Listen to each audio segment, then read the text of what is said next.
အမဲပတ်တလားရိုးလေးတွေကိုပဲလေးနဲ့ပြည့်ပြည့်နစ်နစ်ချက်ပြီးတော့ကြတော့တရက်ကိုထမင်းနဲ့စားနောက်ရက်ကျရင်ထပ်တရာလေးနဲ့စားလိုက်တာအရန်ကိုစားလို့ကောင်းပါတယ်မျိုးလေးနဲ့ချက်တော့အသားလေးကလည်းနူးဤပြီးစားလို့လည်းကောင်းလို့ယူလီယာနဲ့အတူလိုက်ချက်ကြည့်အောင်နော်အရင်ဆုံးယူလီယာကပဲလေးတစ်ခွက်ကိုမင်းညကလေးကရေစိမ်ထားတာပါပြီးရင်တော့တရေပြုတ်လိုက်ပါတယ်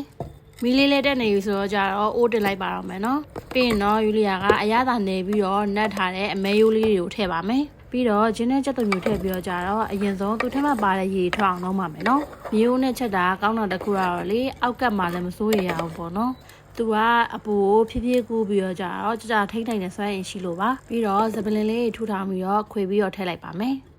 ရေလေးခန့်အောင်လုံးပြီးပြီဆိုကမှရေကျဲလေးထည့်ပါမယ်နော်တခါလေးရေအများကြီးမထည့်ဘဲနဲ့တင်းတော်တလောက်ကလေးပဲထည့်ပါမယ်ပြီးတော့အဖုံလေးအုပ်ပြီးတော့ပြန်ထည့်ထားလိုက်ပါမယ်နော်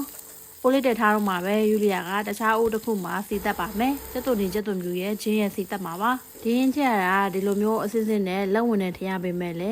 အဖိုးနဲ့ပြီးတော့ဝင်ပါတယ်ဟင်းလေးပါယူလီယာကတော့အတေးနဲ့ပြန်ပြီးတော့စားချင်လာပါပြီအရောင်လေးလာအောင်စိမ့်မုံလေးပါထည့်ပြီးစီတက်ထားလိုက်ပါမယ်နော်လုံးရင်လေးခန်းစားပြူလာပြီဆိုရင်ယူလီယာကတစ်ချက်မွေးလိုက်ပါမယ်အနက်လေးလည်းမွေးသွားပြီဆိုတော့ကြတော့ထည့်ထားတဲ့ဇပလင်ဘက်တွေကိုဖယ်လိုက်ပါမယ်နော်ရေလေးကုန်တော့ရှိသွားပြီဆိုရင်ယူလီယာကစော်လေးရချက်ထားတဲ့စီချက်လေးတွေကိုထည့်လိုက်ပါမယ်နော်သူ့မှာပါတဲ့စီလေးလည်းထည့်လိုက်ပါမယ်နော်ပြီးရင်တော့အားလုံးသမားအောင်မွေးပေးပါမယ်တခြားလေးလုံးပြီးသွားပြီဆိုရင်တော့စော်လေးကကျုပ်ထားတဲ့ပဲလေးပါထည့်လိုက်ပါမယ်နော်ပဲလေးတွေကိုလည်းအရင်ဆုံးတခြားလေးလုံးပေးပါမယ်နော်ယူလီယာကတော့စီထဲတာနဲသွားလို့စီလေးနည်းနည်းထည့်ပါမယ်နော်ဒီလိုချိန်မှာရေတန်းမထည့်ဘဲနဲ့စီလေးပွက်အောင်နည်းနည်းလေးစောက်လိုက်ပါမယ်နော်အစကတော့ဟင်းခက်အမွှေးကြိုင်နေထည့်ဖို့စိတ်ကူးမရှိဘူးပေါ့နော်နောက်မှစိတ်ကူးရပြီးတော့ကြတော့ကရဝေးရွက်နဲ့ဇီယာလေးထည့်လိုက်ပါတယ်ပြီးတော့နက်ပွင့်လေးတစ်ပွင့်ထည့်လိုက်ပါတယ်နော်အယိုးလေးနဲ့လုံးပြီးသွားပြီဆိုရင်ရေကျဲအေးလေးထည့်ပါမယ်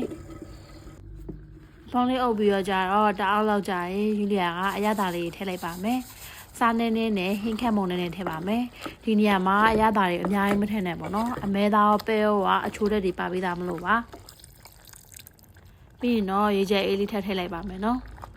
အမဲရိုးအသားတို့ကမြေအိုးနဲ့ချက်ရင်ပိုမွေးပြီးတော့ကြတော့အကျက်လည်းမြန်ပါတယ်ကီးကထမခံချင်ဘူးဆိုရင်လည်းအိမ်မှာ pressure cooker ရှိရင်သူနဲ့ချက်လို့ရပါတယ်နော်ယူလီယာကတော့မီးအေးနဲ့ရေ3-4ရေလောက်ထည့်ပြီးတော့ကြတော့တည်ထားလိုက်တာပါယူလီယာရဲ့နူးနူးအီအမဲရိုးပဲနဲ့လေးရတော့ရပါပြီယူလီယာတို့စီမှာဒီလိုမျိုးစားလို့ရတဲ့အမဲရိုးကရှားပါတယ်ဒီရိုးကိုတခြားဘယ်လိုခေါ်ကြလဲတော့မသိဘူးပေါ့နော်ယူလီယာကတော့သူ့ပုံစံကဘတ်တလားလေးနဲ့တူလို့အမဲပတ်တလားရိုးလို့ခေါ်တာပါဒီလိုအာဟာရရောအရသာပါရှိရဲ့ဟင်းလေးတစ်ခွက်ကိုအားလုံးစားသိကြလို့မျှဝေပေးလိုက်ပါရနော်